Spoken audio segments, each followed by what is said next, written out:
بسم الله الرحمن الرحيم. الحمد لله وحده، والصلاة والسلام على من لا نبي بعده. وبعد، عناية علماء الأمة المحمدية بقصيدة البردة المباركة البوصلية. من هؤلاء شيخ الإسلام زين الدين أبو اللطف عبد الرحمن بن إبراهيم الشافعي الشهير بابن صارم الدين، المتوفى سنة 977 من هجرة النبي صلى الله عليه وسلم.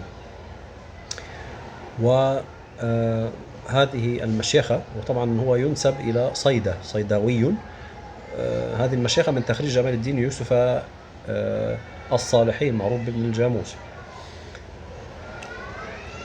قال في حرف الباء البردة للشرف، يعني شرف الدين.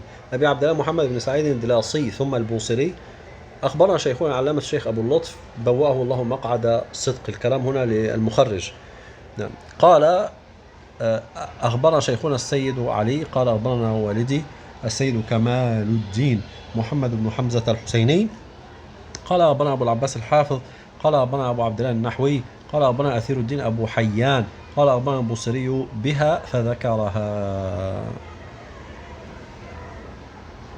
للفائدة، أبو العباس الحافظ هو شيخ الإسلام ابن حجر.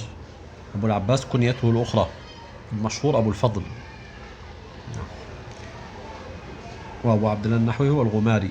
وأثير الدين أبو حيان هو الإمام المفسر الشهير صاحب البحر المحيط.